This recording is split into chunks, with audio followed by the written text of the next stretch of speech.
The Henderson family, patriarch Frank, his wife Marie, their teenage daughter Lily, and Marie's estranged brother Paul, is preparing for Thanksgiving dinner. Tensions simmer beneath their cheerful facade, hinted at in their sharp glances and overly polite exchanges. Marie proudly places the turkey, a massive bird with a golden glistening exterior, at the center of the table. She mentions getting it from a strange roadside vendor after her usual butcher was sold out. The vendor insisted the turkey was special and would bring the family closer together. Dinner begins with hesitant smiles and strained small talk. Frank carves the turkey and serves everyone a slice. As they eat, the mood shifts. Paul begins reminiscing about their childhood, but his tone grows bitter, bringing up moments Marie would rather forget. Marie's face tightens as she denies his accusations. Meanwhile, Lily whispers to her father about overhearing her mother's odd phone calls. Frank brushes it off, but unease begins to creep in. The camera lingers on the turkey. Its juices seem unnaturally dark, almost red, and its flesh pulses faintly as if alive. As the meal continues, each family member starts to act strangely. Marie becomes defensive and erratic. She lashes out at Paul, accusing him of ruining her life with his poor decisions. Paul retaliates by accusing Marie of hiding an affair, a claim that visibly rattles her. When Frank demands answers, Marie reluctantly admits she has been reconnecting with an old flame. The table falls silent. Paul begins sweating profusely. He stares at his plate, whispering to himself. Finally, he blurts out that he was responsible for their father's death years ago. Paul had tampered with his father's medication to inherit money faster, a secret he thought he'd buried forever. Lily, who has been unusually quiet, suddenly stands up, eyes wide with terror. She confesses she's been sneaking into her parents' room, reading Marie's journal, and knows about the affair. But her secret is darker. She's been having violent thoughts and hears voices urging her to hurt people. The family sits frozen in shock as the house begins to groan, the lights flickering ominously. The turkey starts to rot before their eyes, releasing a foul stench. The vendor's words echo in Marie's mind. "It will bring your family closer together." Suddenly, the room is engulfed in darkness. When the lights flicker back on, they're no longer in their dining room. They're in a vast, shadowy space with a long, ancient table. The turkey now sits at the head, glowing faintly, its carved slices dripping blood. A ghostly figure appears, a Native American shaman. He reveals that the turkey comes from a sacred burial ground disturbed by greed centuries ago. The curse was placed to force those who consumed it to confront their sins and secrets. One by one, the family is forced to relive their darkest moments in vivid, torturous visions. Marie watches her husband and daughter abandon her after her affair is exposed, leaving her utterly alone. Paul sees his father's ghost, accusing him of betrayal, dragging him toward a burning pyre. Lily is confronted by shadowy figures that represent her violent impulses, laughing and taunting her. Frank, the only one who hasn't confessed a secret, suddenly collapses. The others watch in horror as he convulses, spitting up feathers. Through choking gasps, he admits to embezzling money from his company and framing a coworker. The shaman offers them a grim choice: confess fully and accept punishment, or remain trapped in this purgatory forever. Marie, desperate, admits she never truly loved Frank and only married him for stability. Paul sobs as he begs forgiveness from their father's spirit. Lily admits she needs help and promises to change. As they confess, the glowing turkey begins to disintegrate. The family awakens back at their dining table, the turkey gone, their plates empty. The house is silent except for the ticking clock.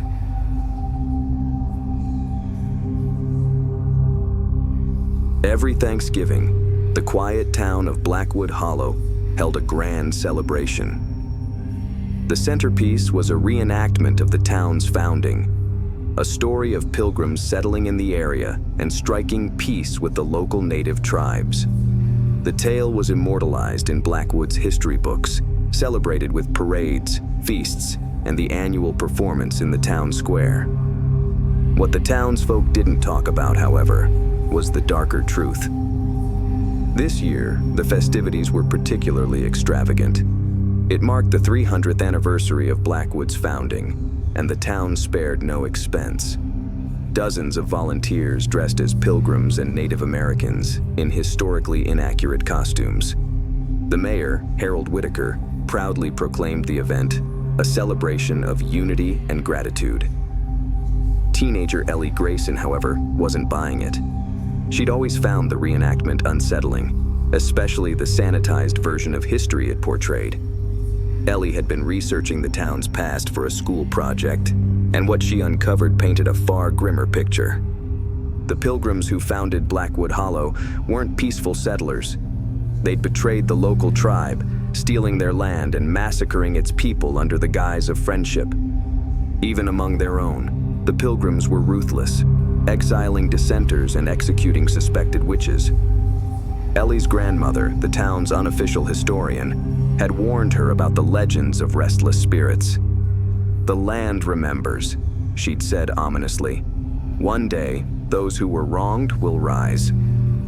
As Ellie wandered through the crowded square that afternoon, she couldn't shake the feeling that something was watching her.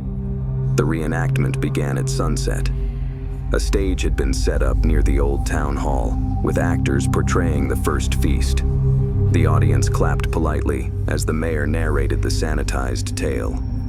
The pilgrims and the natives came together in harmony, sharing their bounty in a spirit of gratitude and mutual respect. Ellie rolled her eyes. She knew the truth. The so-called feast had been poisoned, the tribes slaughtered in their sleep afterward. As the actors raised their cups in a toast, a sudden chill swept through the square. The bonfire at the center of the celebration sputtered, then roared with unnatural intensity. Gasps rippled through the crowd as a thick fog rolled in, obscuring the stage. The first scream came from an actor dressed as a pilgrim. His face contorted in terror as he clawed at his throat, his body lifting off the ground as if held by invisible hands. "What's happening?" someone shouted. The fog thickened, and from its depths emerged figures in tattered pilgrim garb. Their faces were pale and sunken, eyes glowing with spectral fire. Behind them, shadows took on the forms of the slaughtered tribespeople, their silhouettes flickering like smoke. One of the ghosts stepped forward, a tall man with a wide-brimmed hat and a blood-stained tunic. His voice echoed unnaturally as he addressed the crowd. "For centuries we have watched as you celebrated lies built upon our suffering. Tonight, the truth will be remembered." The square erupted into chaos. Spectral figures lunged at the crowd, their touch freezing skin and stealing breath. People screamed and scattered, but the fog seemed alive, herding them back toward the stage. Ellie stood frozen, heart pounding. Her grandmother's warnings rang in her ears. The land remembers. Desperate for answers, Ellie sprinted to the library, which had records dating back to the town's founding. Inside, she flipped through dusty books and old journals, her hands trembling. Finally, she found a passage in a pilgrim's diary. "The land cursed us for our sins. The natives spoke of a reckoning, a day when the wronged would rise and demand justice. The only way to appease the spirits," the diary claimed, "was to acknowledge the truth and offer reparations to the land and its people." Ellie grabbed a stack of papers and ran back to the square. The scene was apocalyptic. Spectral pilgrims dragged townsfolk toward the bonfire, while shadowy figures circled the edges of the square like wolves stalking prey. "Stop!" Ellie screamed, stepping onto the stage. The tall ghost turned his burning gaze toward her. "Why should we? You are all complicit in their sins." "No!" Ellie held up the diary. "I know what happened. I know the truth." The spirits paused, their movements slowing. Ellie read aloud from the diary, detailing the pilgrim's betrayal and the atrocities committed. As she spoke, the bonfire dimmed, and the fog began to recede. The spectral figures turned their eyes toward the tall ghost, waiting. "You cannot undo the past," the ghost said, his voice heavy with sorrow. "No," Ellie agreed, "but we can make it right." She turned to the mayor, who was cowering behind a bench. "You have to acknowledge the truth, publicly. Build a memorial, rewrite the history books, and honor those who were wronged." The mayor hesitated, then nodded frantically. "Yes, yes, we'll do it." The ghost studied Ellie for a long moment before nodding. "If you fail, we will return. But for now, the land will rest." With that, the spirits began to dissolve into the fog. The temperature in the square warmed, and the oppressive atmosphere lifted. The next day, the town was eerily quiet. The mayor called an emergency meeting, pledging to erect a monument and revise Blackwood's official history. Ellie watched from the back of the room, knowing the fight for the truth wasn't over. That night, as she walked home, she felt the chill of the autumn air. For a moment, she thought she heard whispers on the wind, voices of gratitude, or perhaps a warning. The land remembered, and so would she. The land remembered, and so would she.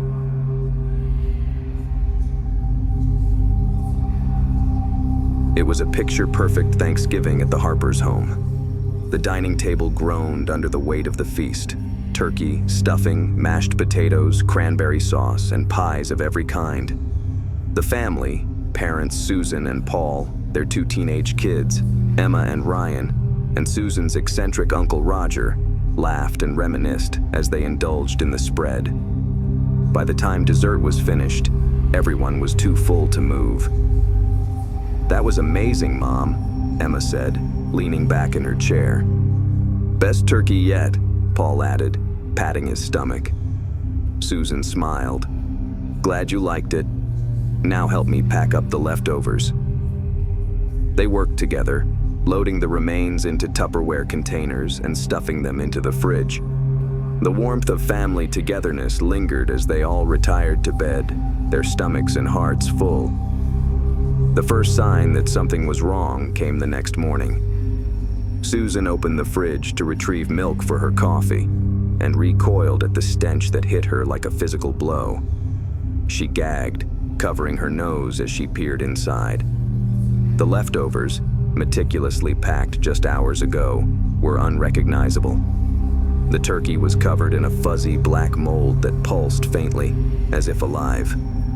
The stuffing oozed a thick green liquid, and the cranberry sauce had turned a sickly brown, bubbling in its container. "What the hell?" Susan whispered, slamming the fridge door shut. She called Paul into the kitchen. He opened the fridge cautiously, only to slam it shut again. "Did the power go out? That stuff looks like it's been sitting for weeks." "It's not just rotting," Susan said, her voice trembling. "It's moving." By midday, the stench had spread through the house, seeping into every corner. Ryan complained of a headache, and Emma said her throat felt scratchy. Uncle Roger, who had a notoriously weak stomach, spent most of the morning vomiting. "It's probably just a stomach bug," Susan said, though she didn't sound convinced. As the day went on, the family grew more irritable. Arguments erupted over small things: who left the lights on, why the TV was too loud. The tension in the house was palpable, a sharp contrast to the warmth of the previous night. That evening, Susan decided enough was enough. She put on rubber gloves and a mask, determined to throw out the leftovers. But when she opened the fridge, she froze. The mold had spread to every surface inside. Black tendrils crawled along the shelves, reaching for the door. The containers pulsed, and faint whispers emanated from within, too faint to make out, but unmistakably there. She reached for the nearest container, but as soon as she touched it, the mold latched onto her glove, spreading up her arm. Panicking, she ripped the glove off and stumbled back. The container fell to the floor, shattering and releasing a cloud of spores. Susan inhaled sharply before coughing violently, her vision swimming. Paul ran into the kitchen. "Susan, are you okay?" She looked up at him, her eyes bloodshot and unfocused. "It's in me," she rasped. The spores spread quickly. By nightfall, the entire family was infected. Their skin turned pale and clammy, with dark veins visible beneath the surface. They moved stiffly, their eyes glazed over, and spoke in monotone voices, as if something else was controlling them. Emma was the first to succumb completely. She stood in the living room, staring at the TV, her lips moving silently. When Ryan touched her shoulder, she turned to him, her mouth splitting into an unnatural smile. Black mold began to grow from her eyes and mouth, spreading across her face like a mask. "Sis?" Ryan stammered, backing away. Emma lunged at him, her movements jerky but terrifyingly fast. By the next morning, the house was unrecognizable. Mold covered every surface, creeping up the walls and ceiling. The air was thick with spores, making it impossible to breathe without coughing. Susan and Paul, now fully overtaken, sat motionless at the dining table. Uncle Roger was sprawled on the couch, his body half covered in mold. Ryan was the only one left who seemed unaffected, but he could feel it creeping in. The scratch in his throat, the ache in his head. Desperate, he grabbed a can of gasoline from the garage and began dousing the house. He stumbled into the kitchen, his movements sluggish. The mold seemed to sense his intent, the tendrils reaching for his feet as he moved. As he lit the match, he heard the whispers again, clearer now. "Why destroy us? We only want it to grow." The match slipped from his fingers, igniting the gasoline. Flames roared to life, consuming the mold and everything else in their path. Ryan collapsed to the floor, his vision darkening as the fire spread. When the fire department arrived, they found nothing but a smoldering ruin. No bodies, no belongings, just ash. The incident was written off as a tragic accident, a grease fire perhaps, or faulty wiring. But in the weeks that followed, strange reports emerged from the neighborhood. Gardens withering overnight, black mold appearing on walls without warning, and whispers in the wind that grew louder with every passing day. The leftovers hadn't been destroyed, they had only begun.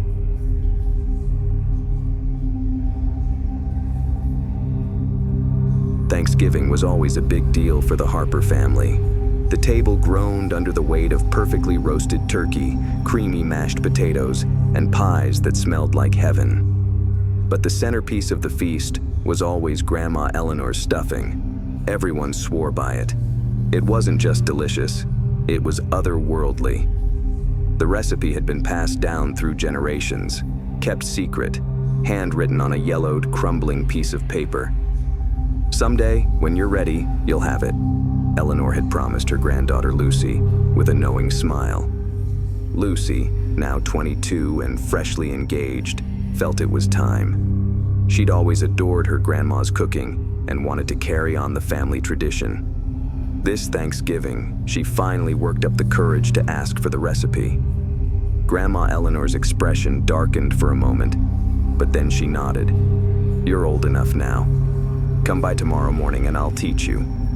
Lucy arrived early, the house steeped in the smell of sage and roasted chestnuts.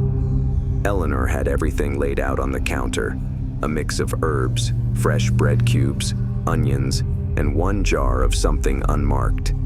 A black, viscous liquid that seemed to shimmer when it caught the light. "What's that?" Lucy asked, pointing to the jar. Eleanor paused. "The secret," she said softly. "It's what makes the recipe special.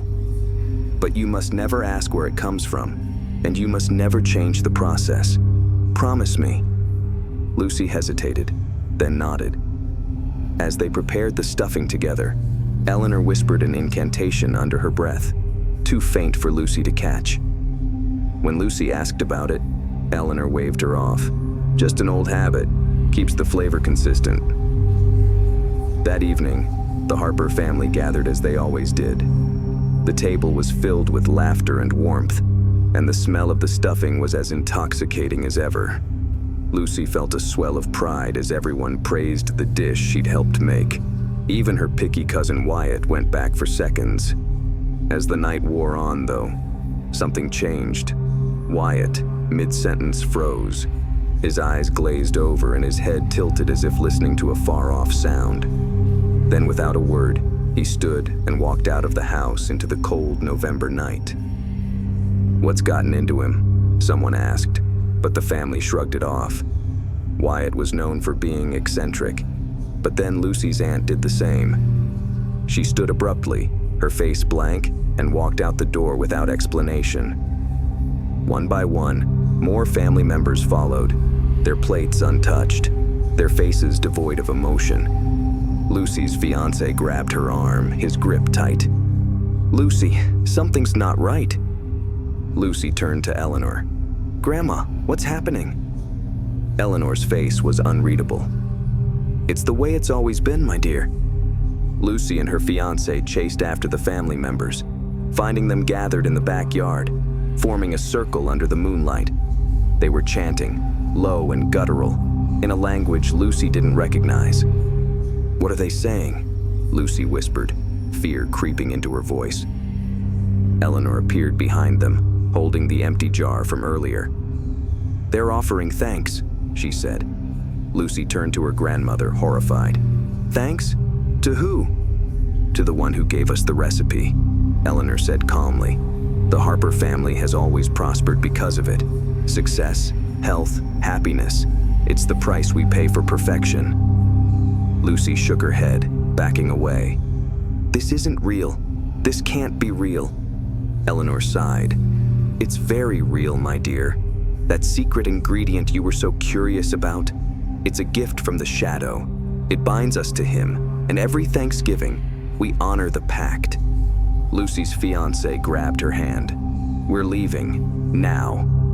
But before they could move, the family turned as one, their empty eyes now glowing faintly red. Lucy and her fiancé ran into the house, barricading the door. "What the hell is going on?" he demanded. Lucy turned to Eleanor, who had followed them inside, unbothered by the chaos. "Why did you let me make it? Why me?" Eleanor placed a hand on Lucy's shoulder. "Because you're next. I'm old, Lucy. The shadow needs a new keeper, someone to prepare the feast and uphold the tradition."